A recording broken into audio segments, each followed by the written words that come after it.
Here's the podcast that you've been missing.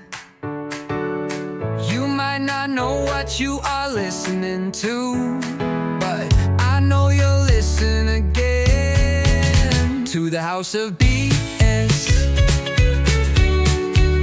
To the House of BS. Hello and welcome back again to the House of BS. I am Becky Brooksmith. And I'm Glen Brooksmith, and together we are full of BS in the best possible way. This is our very, very honest podcast about what to do when life doesn't quite go the way that you thought it would go, doesn't quite go to plan A, Yep. or the way that society makes you think it should go. So, hello. Hello, how are you? I'm okay. Well, I'm been a bit of an okay. emotional week, How are hasn't you? Well, sorry about last week. I think Yeah. it was that we owe you an apology. It wasn't planned. It was certainly not planned, no. And you'll notice, if you usually watch us on YouTube, you'll notice that we are not recording video today. And that is, I'll probably post a picture on Instagram so that you can see the reason why. Yeah. Maybe, yeah. Because basically, guys, I look amazing. I mean, you look amazing anyway, even in the situation you're in right now. Yeah. So let us explain. Last week, I was supposed to have a procedure done. And things went a little bit wrong. I'll go into that a bit more detail later. But it's all linked to, we've spoken before, obviously, our whole thing, we don't have children. We've spoken before about our adoption story. And we've mentioned before that obviously there was infertility before that.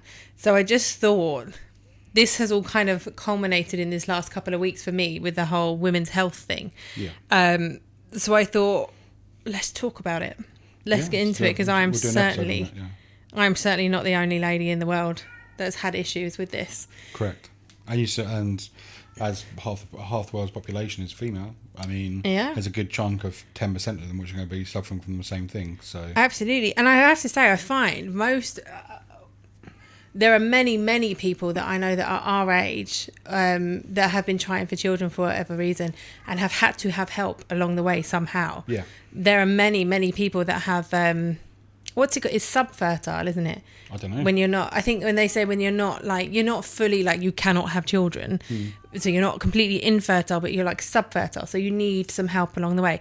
And I find that I know more people that have issues than there are that just fall pregnant. I don't know. I think, yeah, with our group, I mean, of our age group, so between 35 and 40, yeah, we've got a lot of friends who've had issues. We've got an awful lot of friends that haven't had issues, but I mean, yeah, you are right. It's like 3 to 1. Yeah. Like 3 to 1 with issues, whether it be IVF, ICSI, whatever. Like there are many different things. Everybody's had the same. Why don't you go home and lose a bit of weight? Oh, classic. Like the old Stewie. Why don't you go and lose a bit of weight, man? Like, no, that does, because it obviously gets stuff going. If you're a man, it gets testosterone up. If you're a woman, and it helps you can control your testosterone and lower your estrogen. I get all that, but sometimes when you have a full hormone imbalance, or when the damage is already done, I mean, they don't like to say that. They like to try and keep you on the hook as long as possible, try and sell you as much. Yeah, so I think this is why this week I wanted to do the whole sort of, women empowerment thing. Let's talk about it. Let's talk about, because a lot, the onus there will be stuff in there for you guys, just FYI. But the onus tends to fall on the woman, right? So as we've said before, haven't we, that actually both of us have some issues with fertility, that we both have that. I knew from a very young age I had PCOS, which is polycystic ovarian syndrome. I knew when I was 14, and basically it's a huge hormone imbalance that messes up all sorts of parts of your body. You don't have regular periods. I mean, I had ones that lasted 45 days, I think was my the world record. Yeah, my record was a 45-day long one, and you best believe I was a dream to be around. She was fantastic. Just all over the place, like you get hair where you don't want it, and you don't get the hair where you do want it, all over your body. You get all sorts of different things happening. The acne, the bloating, the fatigue, like it's just a big thing, and it's a very, very common thing, PCOS. And the weight thing. And weight. That's the thing that I always say.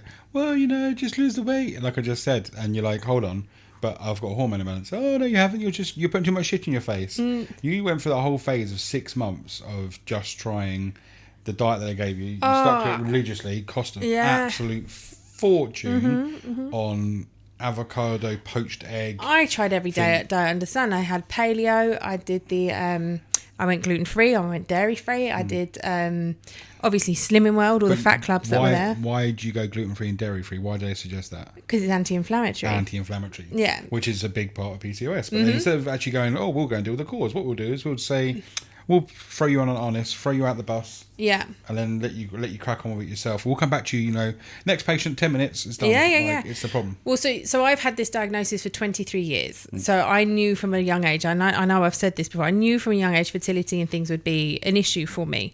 But women's health being the way that it is, or women's health research, there is no cure.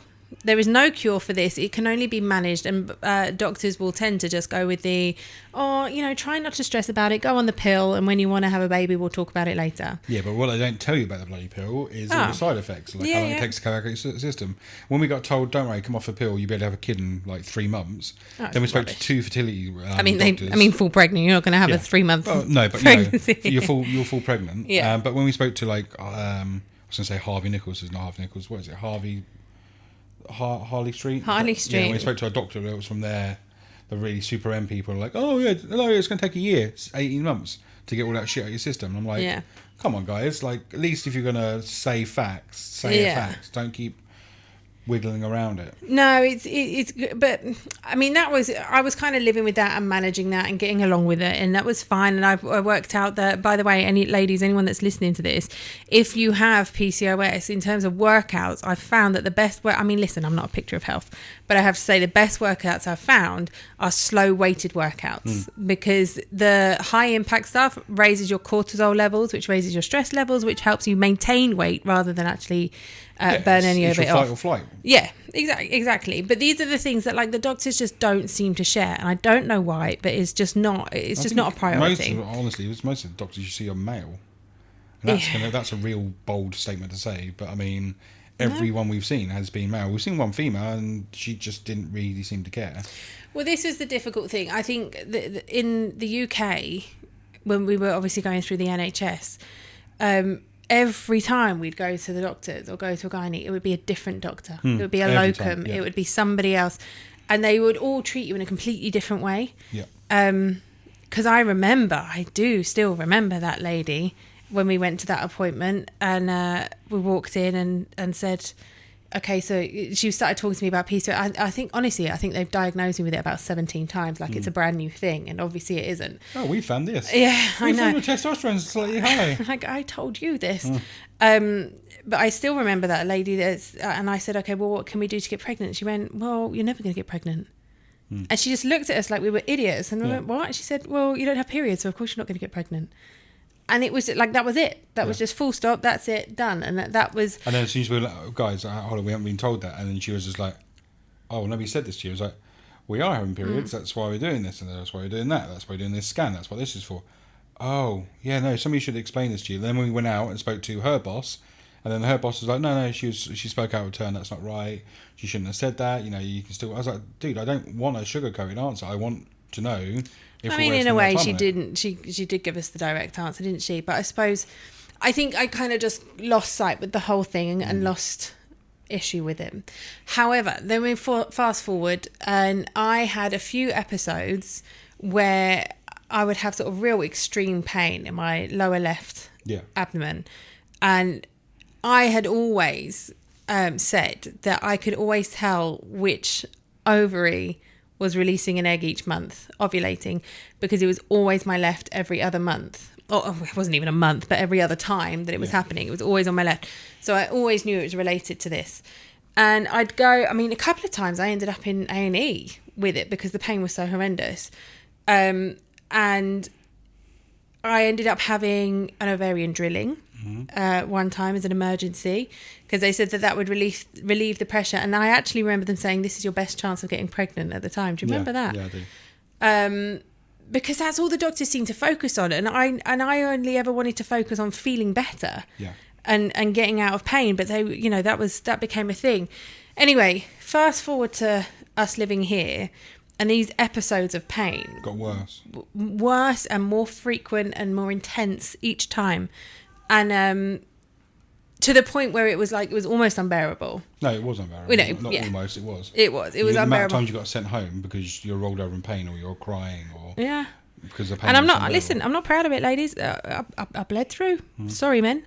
But it happens. Listen, you have to know, guys, all right, what we have to go through. And I'm saying this because I think there is a lot of,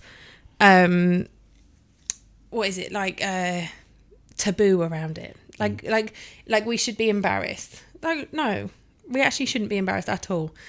Because this is our bodies. Our bodies are just doing what our bodies are doing. And sometimes they need a bit of help with what they're doing. So anyway, I started going to a few doctors here, some gynaes here, and said, look, I'm in pain now. And I think something else is happening because I've had this for 23 years. Like, why is it suddenly changing? And actually, I've lost 38 kilograms.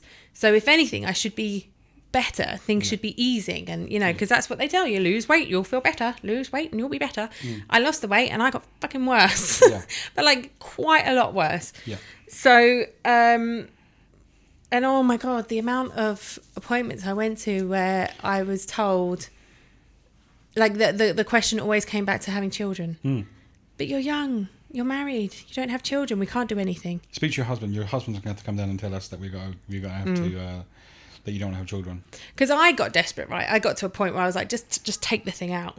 Just take the womb out. I'm sick of it. All it does is cause me you need pain. to be a bit more accurate for the guys and know what you're talking about. All it does is cause me pain. It causes me problems. It like, just get it out. And I remember that it was October 23. I was on a school trip. Yeah, and you got sent home. No, I got sent to the hospital. Yeah, I met you at hospital. I went straight from the school trip to the hospital because suddenly I couldn't stand up. I was doubled over in pain. I ended up being in hospital for 5 days and having another emergency laparoscopy because they said that they thought my fallopian tube had twisted and the ovary had fallen because there were so many cysts on it. It was so heavy, it's pulled it down. And I remember saying to the surgeon before going in, please just remove it. Like, I don't want children. I'm done with this. Just remove it. I'm in pain. And they wouldn't do it. And fine. Probably was because, you know, I was a neurotic woman at the time and, you know, just emotional and not knowing what I was saying. Don't worry, we'll just do pain and pain management. We'll definitely do pain management. And I knew as soon as I came out of that surgery, because I remember saying before I even left the hospital, the pain hasn't gone. The pain hasn't gone. I was, if anything, I was just full of drugs. Yeah. Just felt a bit better because of that. Pain management. Yeah. So, gave it a year, and these episodes kept happening and kept returning, and so I went to see another gynae. I went to another hospital, very well reputable hospital. Yeah. Especially in the UAE. Supposed to be, you know, one of the top ones. Because I thought, okay, I think this is something more than PCOS. I think that this must be endometriosis as well. Because it was too much and all the symptoms and things were sort of measuring up. So I go and see this guy, and this guy is like, yeah, I think you must be right. Actually, I think it is this. And if it is this, then we can do a hysterectomy and we can remove part of the uterus and we can do this, and this. But that won't cure endometriosis, but it might help. Right. So just for the people out there that don't know the difference, endometriosis is a part which was part of the lining of the womb, which goes outside of the womb. So it can grow in different parts, and it can be any part of the body. So it can be a main artery, it could be on the base of your intestines or your bowel or something like that. And the other one you're going to say is?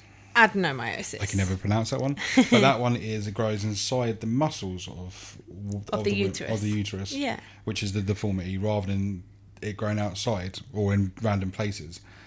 So it just means the tissue is the same, but it's just basically, you're going to use the word diseased, but I think the actual medical term is deformed. Well, it's both because with the endometriosis it can be really dangerous because obviously it's like a tar-like sticky that can stick to other muscles. So if it sticks on your intestines, then it's grabbing stuff that it doesn't want to be grabbing. So it could be grabbing food, it could be leaking stuff through, it could be causing tons of stuff. Is what I understand. Yeah, no, you've done well. And with adenomyosis, the tissue, as Glen said, grows inside the muscles of the uterine wall. So what you have to imagine, though, is because obviously, and listen, if you don't like imagining it, probably don't listen to this one, all right? But just deal with it. It's We'll, life. we'll replace uterus with calf. Okay, it's for the delicate men and the men souls out there. But imagine little bits of stuff that shouldn't be growing in your calf muscle. I'll either expand or shrink depending whenever you're walking. That's the same. And exactly essentially what it does is it grows within the muscle, and then obviously each month, if it's your normal, for want of a better word, it sheds, and that's when you have your period. But this obviously can't shed anywhere, so you're essentially internally bleeding continuously all of the time, which is pretty rough. So, well, it does stop. So when it runs out, so when the walls are probably clean, for about 5 days rather than being the other way around. Yeah. So I go see this guy. He's very on board. Yeah. Let's say. But what probably before I get to that part, what I've learned is, and I think it's especially here, but I'd say also in the NHS in the UK as well, I had to take a man with me. That wasn't the turning point for me. The turning point for me was when they were saying, "Oh, you're going to have to go and do a 600 dirham test here. You're going to have to go and do a 1,000 dirham blood test here." What are these blood tests? Oh, these are testing for testosterone or your blood type and that stuff. Like, dude, we know all this. You've got all our reports. We've given you 3 years worth of medical records. We've requested them from the last vendor. We've given them to you. So why are you going for these blood tests now? Oh, these are just checking to see if you can get fertile. Dude, what part are you not listening to? We know this is the problem. Right? We had to, but that's what I mean. For me as a woman, I had to sit there with my man, who is saying we are okay. Like, you had to sort of overall it that we're okay to not have children, which is a real that's a kick in the gut, that one. But I mean, and obviously it's never said, but it was very much that vibe. Correct. So I go and I have this MRI done, which showed that I have adenomyosis. You also had another adventurous, is it MRI or CT scan or? It was the MRI. Was it? Yes, it was the MRI. Where stuff was inserted into places. Okay. But all right, maybe we're oversharing there. But all right, you know what, girls, it happens. All right. And if you need to have it, then get it done, because it's a game changer. Yeah, correct. So I had this MRI done. It came back and it found that I had adenomyosis as well as fibroids as well. But it did say that there was no endometriosis. Yeah. So I thought, okay, great. Well, this is a really easy fix then, right? And the worst thing about that is that the new doctor, which looked it all over, was quite adamant that you had to get all the CCTV. Ugh. You had to get all the camera footage from the surgery. From the previous, He went for the surgery footage, and I'll be honest, I got a little bit shocked when I turned up, just had lunch, and then the guy was like, "Oh, we're just going to show you this video. Why don't you show me the video? You're the one who's paid to understand it. I'm not." And he's like, "No, we'll show you the video. And this is the surgery, and this is what we're doing." I was just sitting there going, "Huh?" Yeah. But he was, "I've checked it. There's definitely no endometriosis in there. So why the hell did you send me for this scan then?" So, well, no. But that was a good thing, because in the conversation we'd had previously, he'd said that a hysterectomy wouldn't cure endometriosis, but it would cure adenomyosis. Correct. Because the disease is in the muscle. So if you remove the muscle, no disease. Yeah. There you go. And just to point out, adenomyosis is a chronic progressive disease. Yeah. So it will only get worse. Like, whatever state it's in now, it will only develop. But I don't know what the time scale is. Everybody will be different and, whatever. But so in my mind, I was like, okay, well, then this is an easy fix. We can just take out the womb. Yeah, but I mean, have a hysterectomy. It has lots of consequences. Right. So but we had already discussed that we would preserve the ovaries. Girls, if you can, keep your ovaries as long as you can, because Lord knows we don't want to go into early menopause. He was going on about that you could still fall pregnant and you could still have kids. Okay, hold on, because we're jumping ahead here. Because when I said, all right, brilliant, let's just go for the hysterectomy, he said, no. Yeah. And I went, what? But this is why I was saying he still said that we still could fall pregnant with, which is crazy, because he never said that. He changed his tune 3 times in 4 meetings. He changed from me getting the snip, and I was like, well, if I get the snip, we're definitely never getting pregnant, so what's the point? And he was just like, yeah, and then offered different options, and we were both sitting there absolutely confused because he kept changing his tune. So in the end, we ended up going back in the circle and go to the end and just going, Guy, right, this is what we're doing. Can you help us? Yes or no? And that's when you got to your point. Well, yeah. I mean, I don't want to confuse everybody, because obviously you can probably tell that we've been through quite a lot recently with this. he had gone from saying that we can remove the whole uterus or we can remove part of the Yeah, uterus. didn't he say A scraping? carving, a uterine carving. I'm just thinking pumpkin, guys. And he said that and this was all if it was adenomyosis, and he said that if I was to have a uterine carving, Glen would have to have the snip, because if by some bloody miracle I fell pregnant, it would be really dangerous for both me and the baby. So, I mean, that just sounds weird in itself. Yeah, I don't know why you'd do that. But so he'd gone from saying that to then saying, no, actually, I'm not going to give you a hysterectomy. And I couldn't understand. And I said, but why? And he said that one of the symptoms I was saying, which is pain in my leg. And again, girls, if any of you are getting this, get it looked at, because I cannot stress enough, PCOS and periods in general should not cause you pain. They shouldn't be painful. Yes, you'll get cramps. Yes, you'll feel hormonal. Yes, you'll get all of those things, but it shouldn't cause you pain. And I was at the point of pain where we were walking in a mall and I had to sit in the middle of a dining table display, because the pain was so intense in my left side that it shoots down my leg, and I can't move my legs.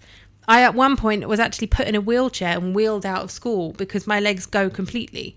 It's horrendous. So this doctor then suddenly decided that symptom wasn't part of adenomyosis and it must be something else, and wasn't willing to listen to it at all. So he said that he was going to go to take the case to a board of doctors and discuss, what the course of action should be. So over the weekend, I did loads of research. I actually did actual research as well as asked my friend ChatGPT. And I messaged him 3 research papers that said adenomyosis links to this leg pain that I was talking about. 3 papers. And I said, please just make sure you bring this up to the board. Please do, share all this. And he said, yes, ma'am, I will. And I remember saying to you, he's already made up his mind. Yeah. Like, he's made up his mind. I don't know why we're going through this, because I don't think he realised how much it affects. Because I had literally sat opposite him and said, I cannot carry on like this. I cannot live like this anymore. This is ridiculous. So we went back on the Tuesday, wasn't it? Yeah, because let's just break in there. He did also send you to what's the hormone people? Endocrinologist. He sent you to an endocrinologist and then gave you hormone tablets and gave you, made you go off and do another 2,000, 3,000 dirham blood tests. So that's like £500, £600. So he'd put me on this tablet called Visan, which is specifically for endometriosis, because, oh, by the way, girls, there's no cure for adenomyosis. The only known cure is a hysterectomy. So, we really looked after him. Because it's getting rid of the problem rather than actually fixing the problem. It's not a cure. Yeah, it's a deletion. It's not a cure. Yeah. So we went back and, oh, God, he sat opposite us with a real smirk on. Yeah, I mean, if this was England, somebody would be getting slapped. And he just said, no, ma'am, we're not going to do it. We don't think it's the right thing. We don't think. And I said, okay. I said, right, listen, can you help me understand? I said, please help me understand. I said, because I sent you 3 research papers that said it does link to this pain. Then you're telling me this is the reason. So I said, can you send me the research papers so that I can educate myself? I was very calm, very polite. I said, I'd like to know, so I can educate myself. Can you send me the research papers that show that it doesn't link to leg pain? And he said, no. And he smirked at me, didn't he? And he just referred you off to pain management. Yeah. So that's what he was like, what's this pain management? Pain management and a course of really expensive tablets. Yeah. That's for a condition that I don't even have. Yeah, correct. And them tablets were not cheap, and your insurance company did not cover them, so we had to cover them as well. Again, it's another manage the symptoms, get paid more money from the insurers, and move on, rather than actually, okay, well, this is not going to happen, right? And I know there's going to be tons of people that want to reach out to us about this and say, well, we can help with this and we can help with that. We've tried everything. You've tried everything for the last 10, 15 years. Oh, yeah. I mean, this has got worse. I mean, yes, being on the pill does help because that sorts out it regulates your hormone. But since we've been here... Only to an extent, though.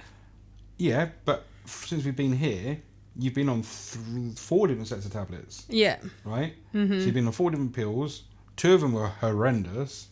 One of them didn't do anything, didn't even touch the sides, and you were on that for a while.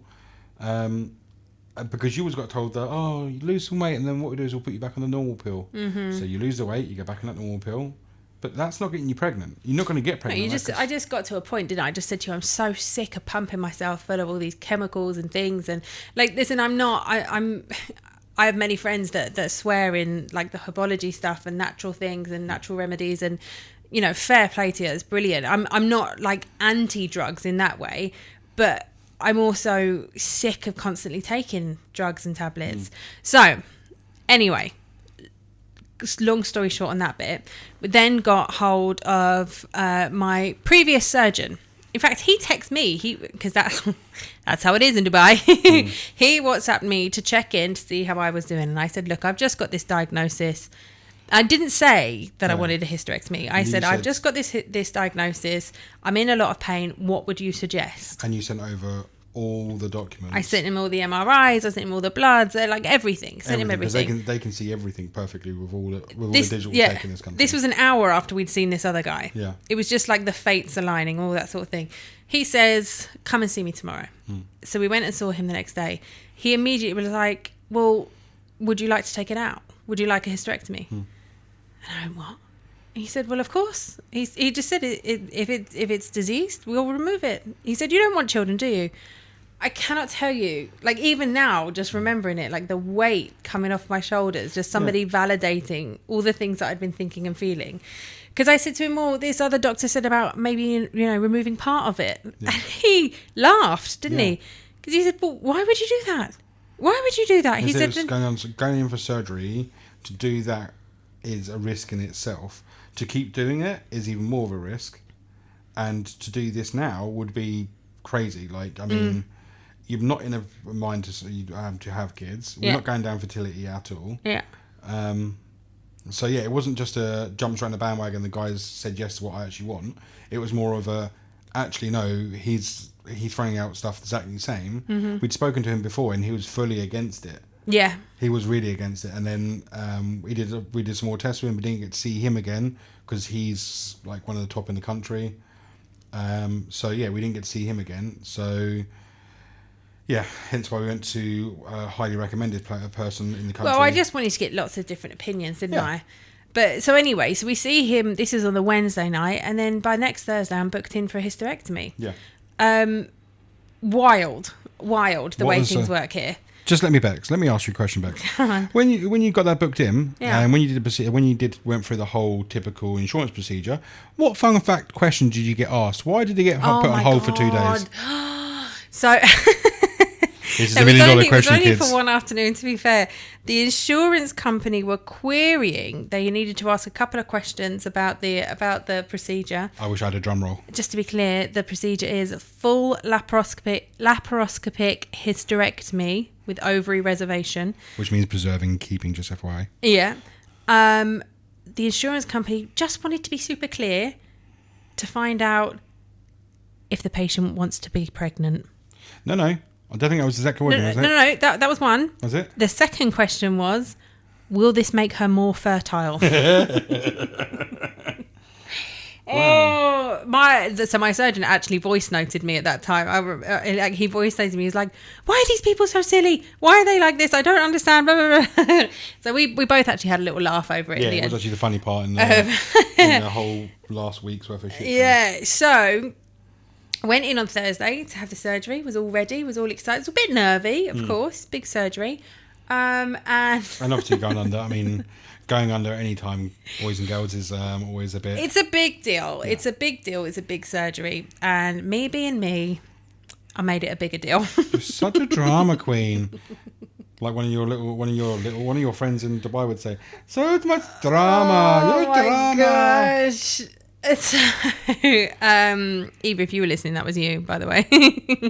I wasn't going to mention her name because I don't mention friends' names on here. Yeah, we do. So I went in for the surgery. We were all ready, and they put the drugs in, like the before you go down drugs, the like pre-op. The pre-op stuff, the stomach and digestive stuff. Anti-sickness. Yeah. So and I've had this before. How many times? Several. I've had so many surgeries. Here, you've had 3 or 4. I mean, that's a whole other podcast series, but so they put that in, and within seconds I said to Glenn, something's wrong, and Glenn Typical was like, typical man response. Yeah. Your tongue is going to taste normal. It's going to taste metallic. It's so just don't blood. worry, it's fine, you'll be all right, just keep yourself calm. And I was like, no, Glenn, I'm telling you something is wrong. And I could feel that my tongue was getting bigger. I could feel the like tingles all around my face. And I said to you, I could only describe it as like, in the film Venom, when like the mask comes from behind his head and then like his face is still there. It's not a mask, it's venom. Right, whatever. But that's what it felt like. And then my fingers were like all really intense pins and needles, like the nasty ones. And by this point, you'd called a nurse. Well, I hadn't called a nurse. I was trying to unwind the emergency pressing the button. Yeah.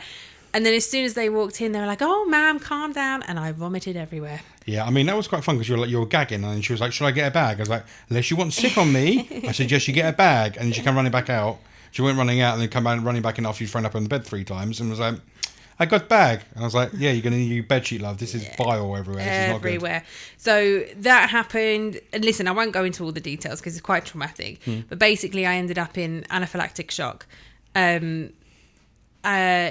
It was not good. I was... You had 14 doctors in at one point. Yeah. I was Well, lobster 7 red, doctors. but with blue fingers, toes and mouth. So you're like one of them Richard lobsters. I was like a par cooked. Yeah. It was not good. And I ended up, rather than having surgery that day, I ended up in ICU for the night, Yep.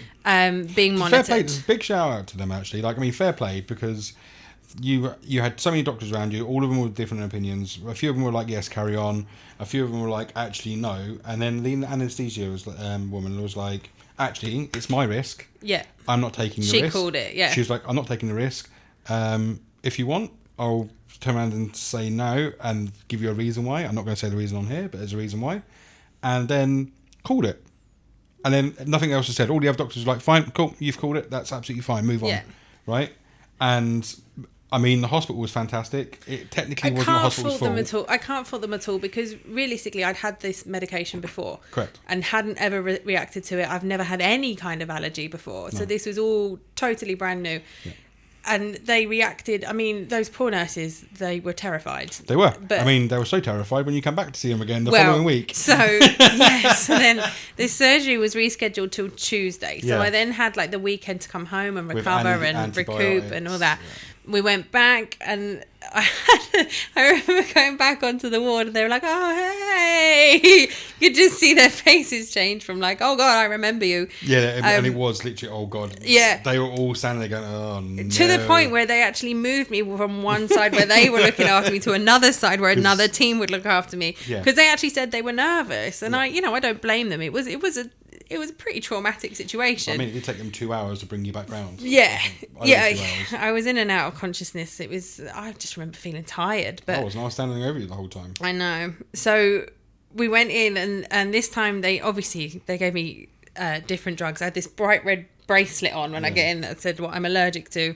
They gave you the Rolls Royce of sleeping drugs, didn't They they? did. You were Drifted nice off to a and lovely calm. sleep. They gave me a skin test first, and she said, "Are you okay?" And I said, "Well, I'm a bit anxious, but I mean," she went, "I am also scared." I said, "Don't you say that? You can't be scared. I need you to be calm."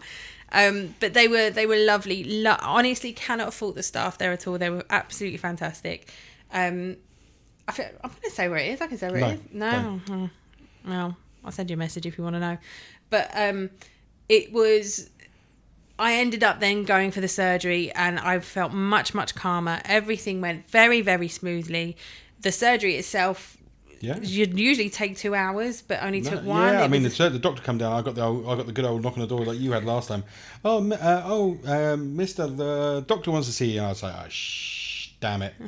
And then he come in. I was like, "Oh, thank God," because last time when I had kidney stones, that was recently, you had the knock on the door, didn't you? And the doctor wants to see you now. Please come with me.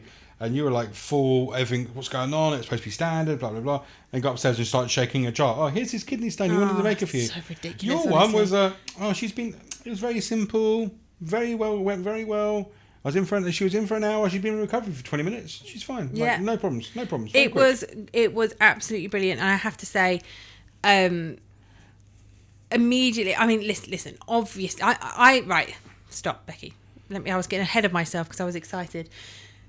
I had the surgery Tuesday. I was home by Wednesday evening. I was up and I'm moving around, and I am still doing that. The reason we are not recording today is because I look god awful, but You don't look god awful.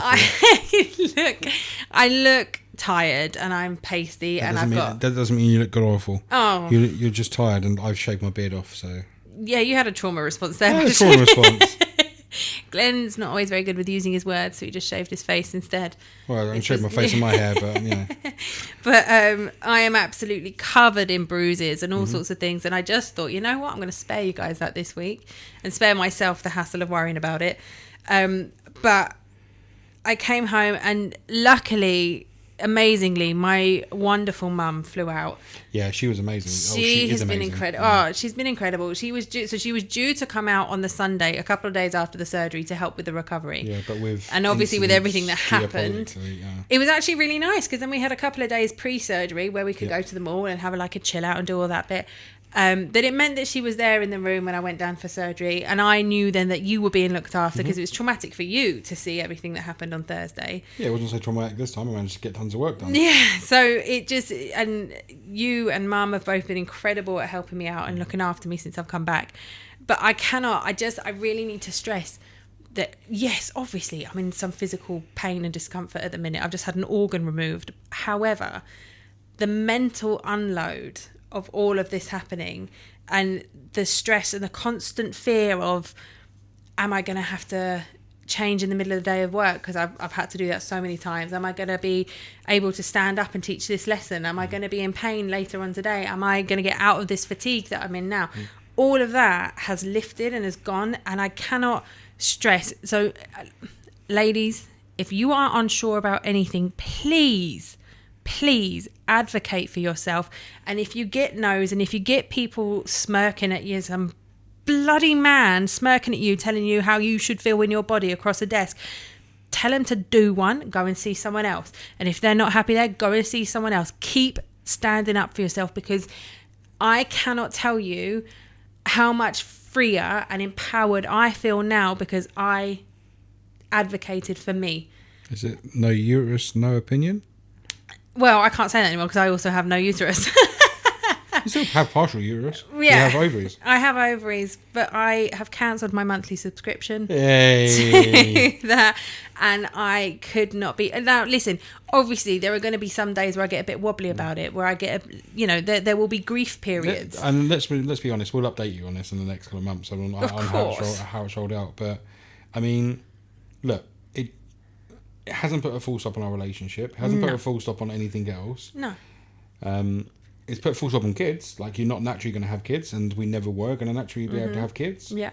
So what's the point of spending the next 20 years, 25 years, 30 years where we're going to be in the workplace or trying to enjoy yourself and whatever, struggling with that, right, and going through it? What's the point? You might as well try and enjoy what you can now. You spent the best part of your... I'm trying to find the best word apart from breeders' years. I'm going to stick with that one. But them years, like, because I'm not being funny, like, Jesus, if I had a kid now, I'd be 60. Do you remember taking somebody's 21st birthday? I'd be 61 years old, 62 years old, including cooking time. Right? Yeah. I'd be 62 years old. Can you imagine me taking a kid to a pub for his 21st birthday for a few beers? Why 21? 18? Even then, I'll still be 60. Right? That's insane. Like... Well, I mean, it's not... the breeding years were always between 20 and 30. There's nothing wrong. For you, yeah. That's not being funny. If you're watching UK statistics. God, I can't get that word out. This week have been released. Apparently, well done UK. We've got the most over 60-year-old dads in the country, and that's the whole Europe. Yeah. Well, listen, I think that's a whole other episode. Yeah, on age of parents and whatnot. Yeah. But daddy issues. Yeah. Too many strippers. I do actually still have a BS moment of the week to share. Ooh. Yeah. Wow, okay, I wasn't expecting this. Yeah, I have one. Critical... It's a BS moment of the week. Boom. Oh, love that. So, after my hysterectomy, I was laying in recovery. And I was just sort of being brought round, and it's all a bit overwhelming when you're in that room and you're told you're not always going to remember it, but good God, do I remember this? Because I was laying there and I could feel like my throat was sore and my shoulders were sore and it was all, you know, a bit painful. And this nurse comes up to me and says, hey, you did it. And I was like, yay.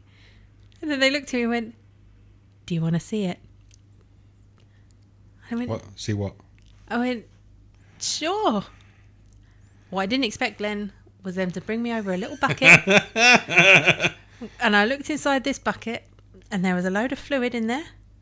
And my uterus bobbing around inside the bucket. It's only to buy her baby. It's like when you go and get your car serviced, they bring all the parts over to prove that they've done the service. It was like a final fond farewell. I did say we should have kept it because we could have some fine wine. Oh, freeze dried it. What's it called? Alicante? No. A nice Chianti. Nice Chianti.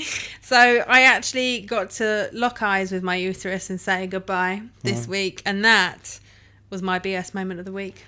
Wow, I don't even think I can even compete on that. So I think I'm going to leave that one. Yeah, we'll leave it there. So sorry, it's a bit of a medical heavy one, but I need to, and I know I've said I need to stress it enough, and I do, and I say it over and over again. Girls, you know, and men, girls and guys, all of you, you know your bodies better than anybody else. If you know something is wrong, go and find someone that will help you fix it. Difference is that men, they've done, how much medical work have they done on men? So much more. Right. If this was a man problem, it would be fixed. Yeah. And I'm not sounding fully female here and girl empowerment. It's true. Yeah, I mean, all the doctors are men. If men had uteruses, then that would have fixed that. They haven't, Yeah. right? Mm-hmm. So look, men, pipe down on this one. Like we have it easy. Like we have a very simple system. Stuff comes in one end, goes out the other. I only found this out from the doctor. She told me this, that apparently men do menstruate. Menstruate. Yeah, they have a hormone change every 33 days. Oh yeah, yours is. I didn't know this. A different. So every 33 days we have your myriad. We have like a myriad. So it's like 10 day, like a day or two of depression or whatever, or difference, you know. Mm-hmm. And then you get over it. Whereas you guys have it regularly. So yeah, like. Yes, men know your own bodies. Yes, women know your own bodies. But honestly, like girls, if you feel that something's not right, go and get it checked out. If you don't agree with the opinion, that's fine. There's always more people out there, but don't push your own agenda on them. Let them make it their opinion and come to you. Just keep standing up for yourselves. Yeah, that's everybody. Because if those bloody men are not going to do the research, we'll have to force them to do it. So. Keep going. It's not the Handmaid's Tale, baby girl. No, but keep going. Keep doing it. Keep standing up for yourself. Keep looking out for yourself. And always here if you ever want to talk, because, God, I feel free and empowered now. So on that note... I love you. I love you. Right. All right. End of episode... What are we on now? God, Is this 10? Is this 10? Yeah, this is 10. God, big one for a 10th. Yeah, Good it's Lord. heavy for a 10th. Yeah, well... Not have a period though. Hey! No, but I mean, you get to lose a few. What do you reckon? How much do you reckon it weighed? Pounds, kilos, what? I don't know. It looked pretty heavy. Was she struggling? Was it two-handed? Got to be at least half a stone. Two-handed bucket. On that note, I love you. All right, I love you too. Bye. Bye.